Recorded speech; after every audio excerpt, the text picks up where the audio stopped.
I'm past the point of return, it's for the legacy. You know the road can feel cold, but this my destiny. No more pretending or tripping over excuses.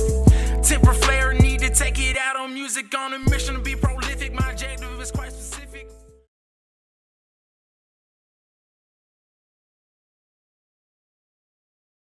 What's up, everybody? Welcome back to another episode of the Resilient Man Project. I'm Jonathan York. I'll be your guide on this journey to resilience. Well, about a week off for Christmas or so I'm a little rusty. So I'm recording actually the second time with Mr. Roda here. I screwed it up pretty good the first time and had a nice echo. So still rolling with apprentices and learning, man. I sure appreciate you coming back on. Dude, if I didn't come back one, would I be anything resilient that I like to preach that I am? Probably not, man. So this was just another test. There you go. Yeah, Matthew Roda, he is the founder of Roda Marketing, and he is co-owner of Signer 57. Real quick, you was just telling me a little bit about Signer 57. Go ahead and tell the audience what you're all about on that end. Yeah, absolutely. So it's a pro-America, pro-freedom brand. Basically, there were 56 patriots that signed the Declaration of Independence and the Constitution. And we're saying basically we want everybody out there to make a vow to be Signer 57. So if we were alive back then, would you have had the nerve and the courage to sign that document and be Signer 57? If so, rock the gear, let the world know. You know, this is my favorite one that we have, if freedom and God wins. So we got different apparel, which is a really big part of what we do, obviously. But even bigger than that, I think the thing that's going to separate our apparel company and lifestyle company from the other brands out there that I wear, like Lions Not Sheep and, a couple of those brands, we're going to introduce an education aspect to what we do. So we're going to try to educate people on the history of our country, all the good, some of the bad, basically just what the public schools should be teaching kids, but they're not anymore. We want to kind of fill that void and kind of take the torch and lead the way on that. Man, that's awesome. I'll be ordering me one of those hoodies, I think, when we get off this podcast. Yeah, It's cool. pretty sweet. Yeah, I love absolutely. It. Yeah, man. Well, let's just jump right on in, man. You know what we're all about around here. So if you want to just kind of get in your story a little bit, tell the people, where you've been, what you've been through, and what you got going on, and I'll jump in whenever I hear something. Cool. Yeah, so, I love your podcast, man. I love what you're doing. I think resilience, you could probably look it up. There's probably a bunch of synonyms for it. Perseverance, like all the adjectives that I want to be associated with in life. Resilience sums it up pretty well. So, you invited me for the first time. I loved it. And you were like, hey, let's do it again. Cause there was an echo. I was like, let's fucking do it again. Like, I love talking about this stuff. So I'm happy to do it. So yeah, I had a really good life growing up. Yeah. I was upper middle class. I don't know how it would be defined in the early 80s. Family, mom and dad were married, still were married until my dad passed away a couple years ago. 2 older sisters, younger brother, went to a good school. I was very involved in sports. I was the team captain in basketball and baseball growing up. So I had everything going for me. And if you would have taken a snapshot of my life and been like, is this kid going to become something? By all counts and measures, the answer probably would have been yes. Like, I had all the roads paved before me. I was doing the work at a young age, like practicing, taking sports seriously. So everything was going in my favor. And then beginning of sophomore year in high school, I decided to smoke some weed with a couple buddies. That led to smoking weed with those buddies all the time. That led to, hey, let's try other drugs in high school. That led to selling some drugs in high school. That led to being an idiot and breaking into someone's car and stealing their wallet and emptying out their going to the ATM, and they had their PIN written down. So I was taking money out of their account. Stupid shit. So that was like the last 2-3 years of high school. And during that time, obviously, like, my desire to, play basketball and be into sports just dwindled away. And then it went from team captain to starter, playing less time, to riding the bench, to basically getting no time whatsoever by my senior year. So my identity completely shifted from, I don't know, let's say I started playing sports at like 4 or 5, and I was good and serious about it to like 16. So for 10 years, I was the athlete. I was a star athlete. Everything was going in my favor. I was getting good grades. And then all of a sudden I made that one decision, went down a different road. My identity completely shifted. And it didn't happen overnight. It was a long gradual shift. But at one point I hit the tipping point, which was like, I just don't care about sports anymore at all. All I want to do is hang out with my friends, smoke weed, find other drugs, sell some drugs, and do that kind of stuff. That basically led me into college. I went to Westchester University. same stuff, all different kinds of drugs. Got in trouble there, got kicked out of school, end of sophomore or junior year, it's blurry, for selling drugs on campus. She kicked me out. I ended up getting back into college because I shared a sob story and was like, I promise I'll make you proud if you let me back in. So the dean of students was like, I don't usually do this, but I'll give you a second chance. So college was basically just 4 years of drug use, going to class, but not caring, barely getting by. I got a 3.0 GPA when I graduated. I've luckily the universe gifted me with some book smarts growing up, so I didn't have to study really hard or try too hard to get decent grades. So I did graduate with a decent, grade point average, but it was just filled with drugs, more drugs, a little bit of crime and more drugs. So that's now 7-10 years of my life and my new identity that's been formed. Decided last semester of college, I'm not going to go to law school like I would plan. I was studying criminal justice and pre-law. The whole plan at that point was to become an attorney, drive the fancy car, have the suit, demand the respect in the courtroom, like the TV shows. I was like, that's what I'm going to do. And then made just a last minute decision, that's not what I want to do. So I ended up packing my car, a couple bags, a couple of my belongings, and I worked the summer after graduating college. And then I think it was that August, threw everything I owned in my car. I had about $2,000 in my pocket and drove out to San Diego to live with one of my buddies who was going to San Diego State University. So I was just like, fuck it. I'm just going to go to California, see what life is like out there, figure it out. What I have going on in Pennsylvania right now is really not doing it for me. I don't have any dreams or anything like that. So I was like, I'll go to California. And I remember a couple of days before I actually drove out to California, my mom sat me down on the edge of her bed and she was like, don't go, please don't go. And I'm like, I'm going. I've got nothing to keep me here besides family, which at that point, was a arrogant, drug addicted, whatever I was, 20-year-old. I was just like, I'm getting out of here. I'm sick of you breathing down my neck. I want some freedom. So I was like, I'm going. And she was like, well, you're going to end up in dead or in jail. And I was sitting on the edge of her bed and I'm like, wow, thanks for the vote of confidence. It's that gives me a lot of confidence going out there. But I say that because everything that I had done for the last 10 years were pointing me in that direction. So she had every right in the world to say that to me. She wasn't being out of line. She was just predicting a future that I was basically painting for myself. So I respected the fact that she had the courage and the guts to lay it out there and say that to me, but it didn't stop me from doing what I wanted to do. So I went out to California. I lived there for about 5 years. I didn't have access to all the drugs that I had in Pennsylvania, so I basically had just resorted back to just smoking weed all day, every day.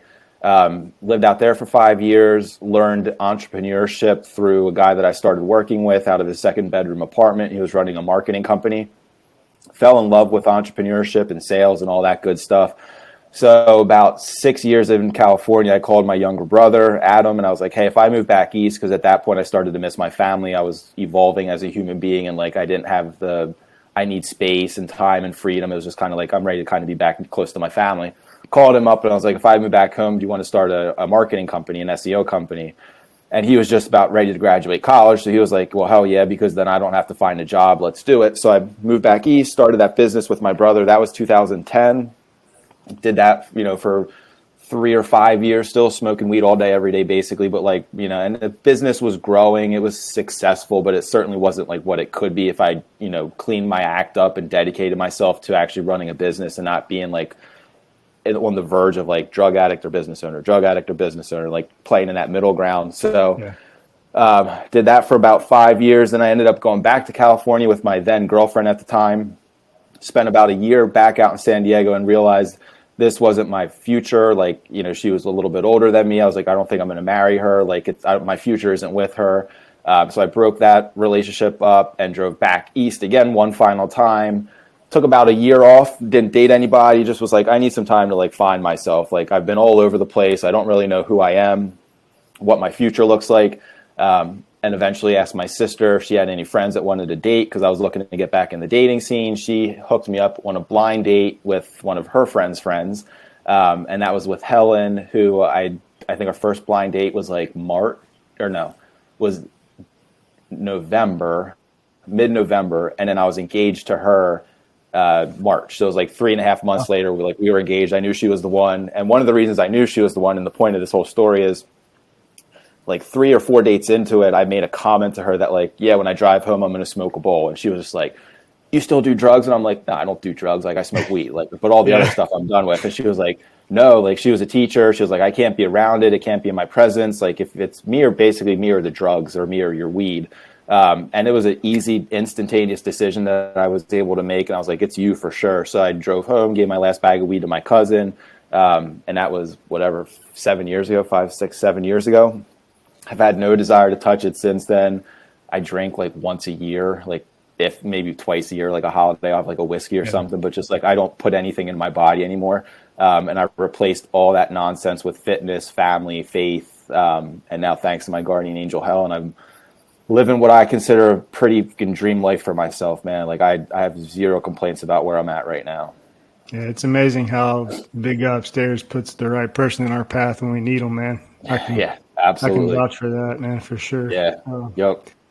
I wrote a note over here just kind of going back to where you made that decision to go to Cali or whatever. Was there anything that happened, like a catalyst or anything that made you decide I don't want to be an attorney or I don't want to be a lawyer, I need to get out of here? Yeah, so my oldest sister, Michelle, she was in law school about to graduate as I was in college about to graduate. And she was either third in her class or top 3% in her class. Regardless, she was like at the top of her class, like really smart, high achiever. And she graduated and she was having a very difficult time finding like a job that she wanted. It was kind of like the grunt work. Like, yeah, we'll hire you at the firm, but like you're doing paperwork. You're like sifting through papers. Like you're not in the courtroom, like with the spotlight on you, like I had envisioned all my life. And I'm like, fuck, like, do I want to go through 3 years of more school?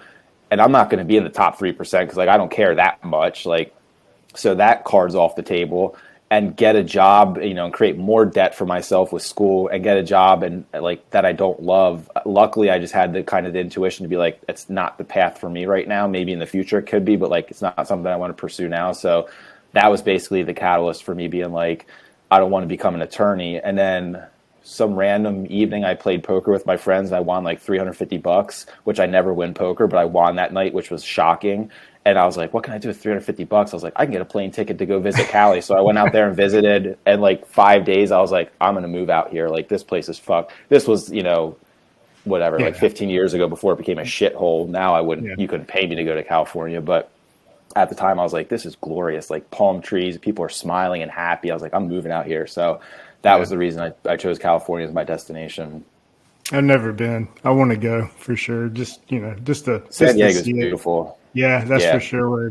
For sure, that's where I'd want to go. Yep. And then another little note that I wrote is, it's when you're talking about where your mom, when you're still on the end of her bed, it's amazing how like just oblivious we are when we're in that life of like who we are. You know what I mean? Mm-hmm. It's crazy. Yeah, you couldn't have convinced me at the time that like I was doing anything wrong. Like I was just like. Because I say this all the time, like I had a good heart through all that. Like I was still a good person. I was still generous and kind and loving. So it wasn't I was just like the asshole drug addict who was like beating on people or degrading people. Like it was none of that. So I was just like, listen, it's just like it's one of the things I do. Like who fucking cares? But now looking back on, I'm like, okay, I could have been making a lot better decisions. What do you think it was for you? Is it just like wanting like reality to be just like a little twisted or something, like just kind of, is that, what do you think it was that led me into that world kind of? Mm-hmm. Yeah, it's I feel like I've always sensed things on a deeper level, and if it doesn't resonate with my soul, if what I'm experiencing in the external world doesn't resonate with what I'm experiencing in the internal world of myself, back then I had a very hard time marrying those two worlds. Like to me it was just like, this doesn't make sense. And rather than like work my way through it or be positive about it and see what I could do to change it, I withdrew from it and was like, well, fuck that then. If that's happening, then who cares what I'm doing? Because the world is evil. The world, you know what I mean? Like the world isn't out for my benefit. So who cares what I do to myself? So it's just I was living in a limbo of like confusion, lack of clarity, not understanding my place on this earth because I felt like I was like wired in a certain way and the world seemed to operate in a different way. And I just couldn't make sense of it. Yeah, I feel that, man. I did drugs for probably a couple of different reasons, but I went through a lot of the time. Like, I wouldn't even really want to be that messed up. I would just want like a buzz, or like I used to say, like, I like my high where like I'm the only one that knows I'm high and nobody else knows I'm high. And it's like I just needed to walk through life with just my reality a little different for whatever reason. I mean, I'm just curious. And that's how it was for so many years. You talk about like the functioning alcoholic. Like, I was a functioning drug addict. Like, from the outside looking in, like, I wasn't snorting Oxycontin, I wasn't banging lines of coke, I wasn't smoking weed all day every day. Like, I just seemed like the normal dude who was going to college and was still close with his family, doing all the right things. But I had that devil in me that was constantly speaking to me, and I was giving into it. Yeah, for sure. And you can't, and trying to run a business and stuff like you're talking about, and it's you can't be as attentive, and you can't be as detail oriented as you need to be, and you don't have the drive that that you need to have to handle you can kind of handle the bigger things, I guess, like the super important things, but it's like you don't have the drive to handle the details. And that's how it was. It was again, it's not a coincidence at all, but at the time, we grew, but it was like incremental. It was very slow. And it's because I was, smoking weed. It's because I was in California, back to PA, back to California, back to PA. Like, I wasn't grounded. It's like the best way to put it. And then when I finally made that decision to move back to PA, to stay in PA, that's where I was going to like kind of, plant my feet and like grow. And then soon after that, being introduced to Helen, it was just like the culmination of everything I needed to do. I feel like the universe saw that. And I was like, okay, finally, like, this dude like knows where he wants to be. He knows who he wants to be. He knows who he wants to be with. And now we can gift him and bless him with all this extra because he's ready for it. Because right at that culmination of those three things, our business started to explode. And I was just like, is this all I had to do for like the last 7 years, is like get focused and like put my feet on the ground and like clean my act up? And it's like, is that all I need to do? It's a big thing to do. But like, once that happened, I'm like, shit, man. Like, if I would have done that 10 years ago, like, I'd be on a whole different financial path right now. But it takes time, and it all happens when it should. Yeah, for sure. And then you said you just poured yourself into fitness and stuff. Like, I think so many of us do. I think my addiction was as a lot different level at some point, at many points as yours. But, I definitely pour my whole self into things now. And go, almost sometimes too hard, I think, in certain areas because of that addictive personality, or whatever you want to call it. Yeah, I've admitted that to myself, and I'm at peace with it, and I'm actually happy with it. And a large part of my, like, I have a very addictive personality. It's all or nothing with me. It's once I start, I usually don't stop. So I'm just blessed and fortunate that I was able to like hit the pause button and then stop button on this addictive personality type and identity, and just switch it over for something totally healthy and good for me. And now it's created a phenomenal life for myself. So I'm all in on it. Yeah, for sure. Absolutely. Yeah. Well, you're a fellow podcaster, and I think we're like right around the same. I mean, I just released episode 10, so that's probably right around the same. Yeah. I think I just released 11, maybe 10 or 11 last week. Yeah. So what do you think so far? Talk about it a little bit. Yeah, I love it, man. I think it's one of the coolest things I've done. I don't know if there's a end goal with it, which is usually I start things like when I have like a finish line that I want to get towards. With this, I'm just like, I feel like over the last, since I've been in business, I've created relationships with a lot of really cool people. And then by joining Apex last year around this time, I've developed relationships with even more great people. And I felt like I have this network of people that are high level achievers, successful people. And when I say high level achievers, it doesn't even have to be money, like, or business. It's like family people, fitness, like just passionate people doing what they want to do and loving life. And I thought to myself, I'm like, what could I do to give them a platform? And I kind of say, like, everybody has a podcast nowadays. It's not true. It's still probably like a tiny percentage of the population. It feels like everybody does because our network, like everybody in our network does do it. But I'm like, hey, if everyone else is doing it, like, I can do it. And it's an opportunity for me, like you're doing for me right now, to give people a platform to get on and share their story. And it's similar to, like, it's a similar subject or kind of topic as to what you touch on for ours, mine, I guess, it's the Battlefield Project podcast. It's basically, I want people to come on, talk about the battles that they faced in their life. I would say spiritual, physical, mental, business, whatever that is. And it could be yesterday, it could be 15 years ago. Like, I don't care. There's no premise of like, you have to fit in this box, just any battle you've ever experienced and what you did to overcome that battle and now the life that you live because of it. So one, it gives my guests a chance to share their story, which I think is therapeutic for a lot of people. And it's also, if the right person watches your episode and they buy your product or they reach out to you for a partnership because your story resonated with them, whatever, it creates opportunity for others, which I love doing. Yeah. But then more than that, I feel like it's for the audience. And, I have like 19 subscribers on YouTube and like probably a total of 200 views right now, like between all the different videos. So it's not a big platform. It's not a huge light that's being shown on it. But if one person out of those 200 watched one episode and it took them from a place of despair and I don't know if I want to keep going or I don't know how to keep going, and something clicked for them and they now go out and it sparks a fire and they live a better life because of a message that I or my guest shared, that's a win. Like that's my purpose on this earth being served. So yeah, for sure. To summarize it, it's a chance for me to live my purpose. It's given me an opportunity to live my purpose on a deeper level.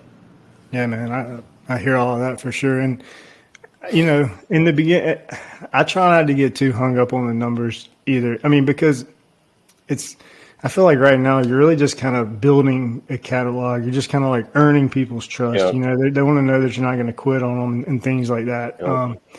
So I don't get caught up in how many views and those types of things that I have. I did, the first couple, I expect to turn my computer on the next day and have 10,000 downloads. Yeah. Turn it on like YouTube 21. Reaching out. Yeah. YouTube's like, we want to pay you for this. Yeah. Yep. Totally good. I mean, but now I don't even pay attention to it, man. I do it for the love of it, I guess. Like you just said, I do it for the hope that it's going to help somebody and the hope that it's going to make an impact and, I hope it's going to teach somebody something. Maybe they can help them get through a situation or whatever. So. Yeah. Because the beauty of that, man, and that like, it's the ripple effect. Like even if we touch one person through one of our episodes, we have no idea what impact on a universal level, cosmic level that has, because that one person might touch one other person who might touch 10 million people. Like you have no idea what spark you create. And that to me, I'm like, I just want to plant as many seeds of positivity as in many places as possible, as often as possible, and then let the universe do its work. And I just sit back knowing that I'm doing the best I can with what I've got. Yeah, man, I agree 100%, 100%. I couldn't agree more, man. It's like, a lot of, I have a friend his name is Jason. He's been on the podcast, but he says a lot of times, that men are, I know men have trouble being vulnerable for sure. That's, a big, you don't want to look this way or look that way. And, and he says a lot that, men are really just kind of waiting on someone to go first. And that was kind of the premise behind Resilient Man is, here's me and all of my crap puked out over the first 2 episodes, and,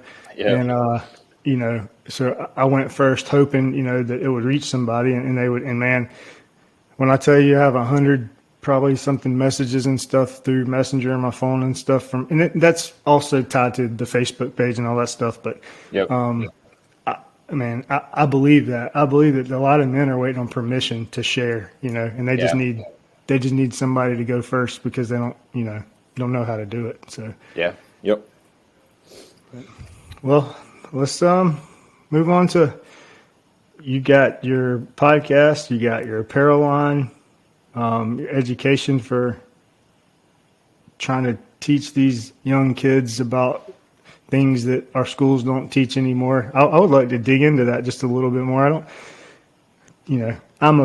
I love to get like political, but I haven't too much on the show yet because I feel like I haven't built up a big enough, whatever, but it's a freaking mess out there.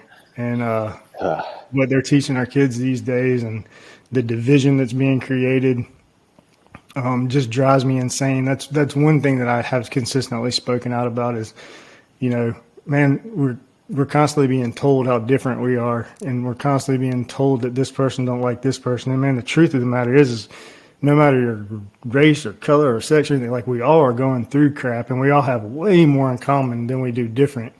And Yeah. I'm sick of the programming and man, I don't know. Speak on any of that.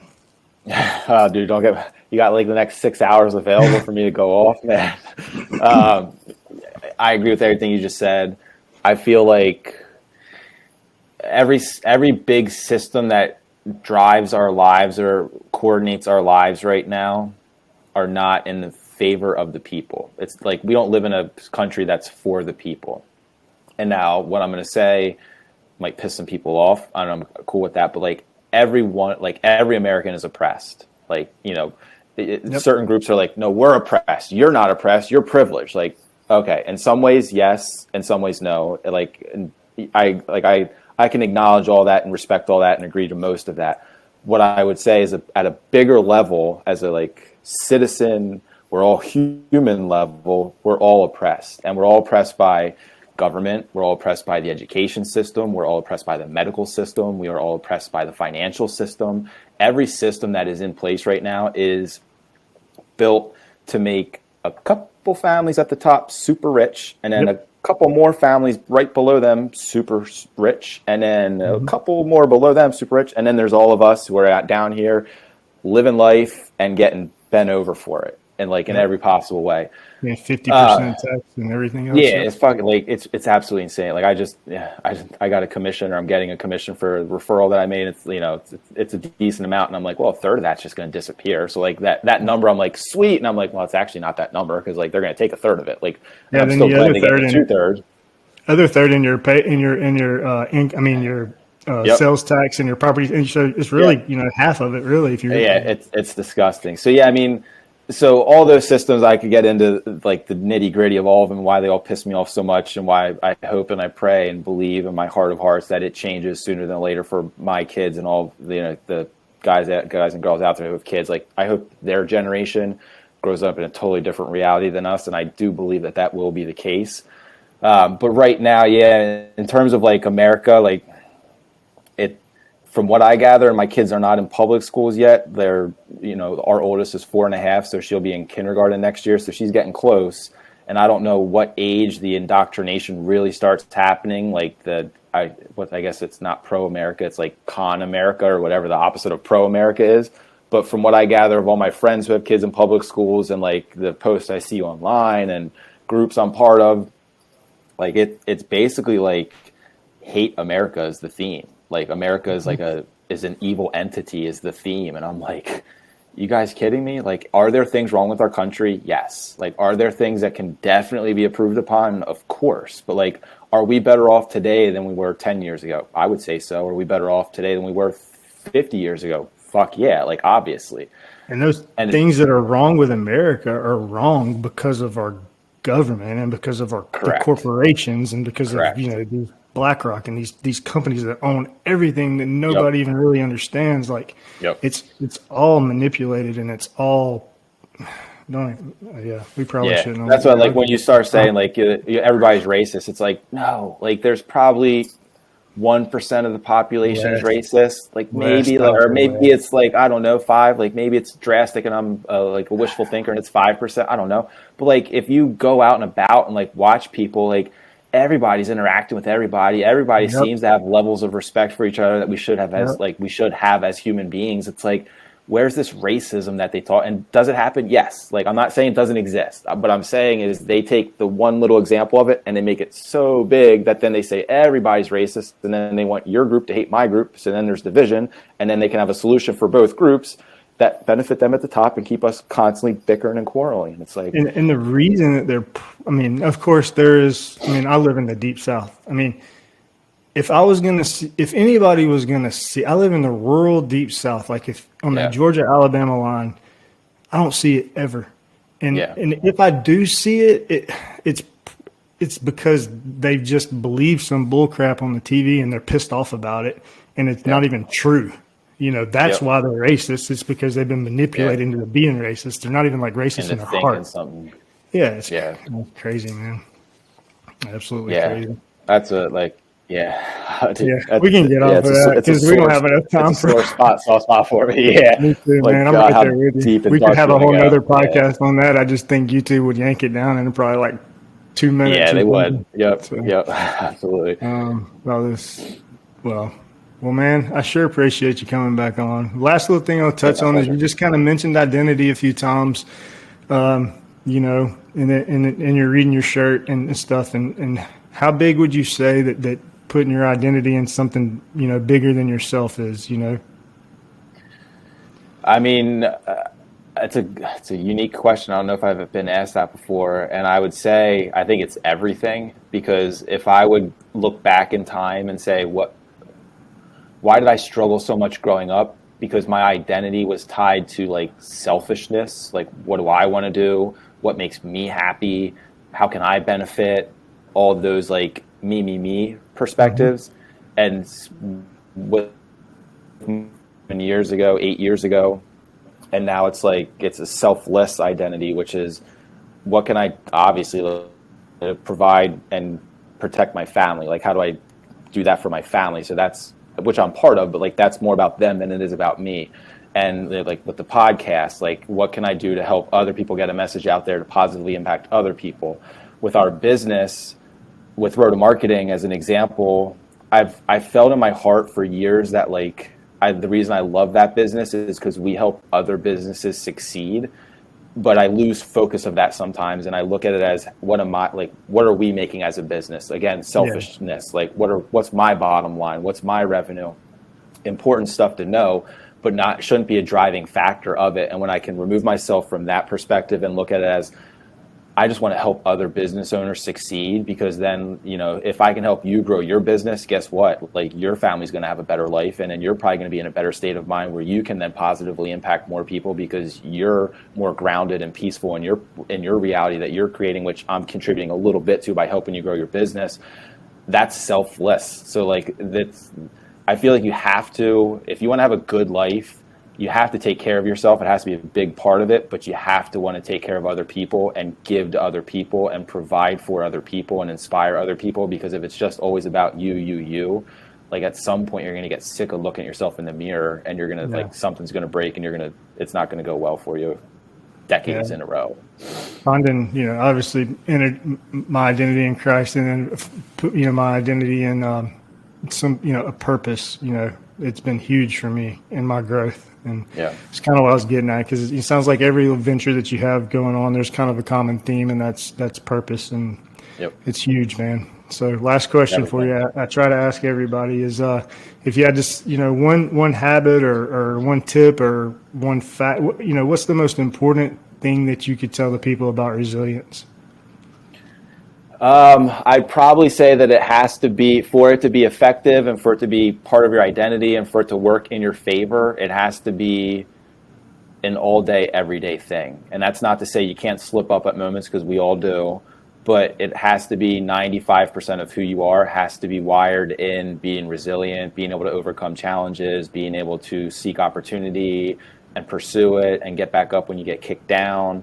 It's not something that like, you read one book one day and you're like, okay, now I'm resilient. Like, you might read one book one day and understand resilience now, but now you've got to put that into action on a daily basis through how you react to everything that's happening to you. And when you do that, you build up, let's call it the resilient muscle in you that eventually, you know, you're walking around like internally flexing on yourself and everyone else, because you're like, no matter what life throws at me, like, guess what? Like, I'm built to handle this, and you can't knock me off my path. And that's where I feel like I'm at in my life right now. And there's a lot of room for growth, a lot of opportunity for improvement, but like, you can't knock me off my path. Like, no one could come at me and say anything or do anything right now that would knock me off my path. Like, I'd either roll right off my shoulders, or maybe it's a big one and it's a gut check and I bend over and I'm like, you took the wind out of me for a couple minutes, but better believe, like, I'll take a couple deep breaths, I'll look right back up, and I'm gonna like fucking charge ahead. Nothing can stop me.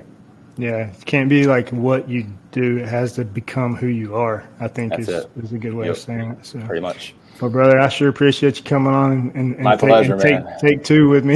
Yeah. Hopefully there's no echo on this one, This man. probably was better than the first one anyway, so everything happens for a reason, man. Yeah, man, that's right. Well, guys, if you're listening on Apple, if you will go to the top right, there's 3 little dots. Click them, follow the show. I'll be waiting on you on Wednesday morning.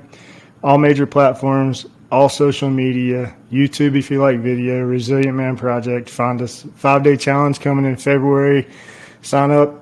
www.resilientman.com has all my links. ResilientManChallenge.live if you want to sign up for the event. Appreciate you guys, and I'll see you next week. I'm past the point of return, it's for the legacy.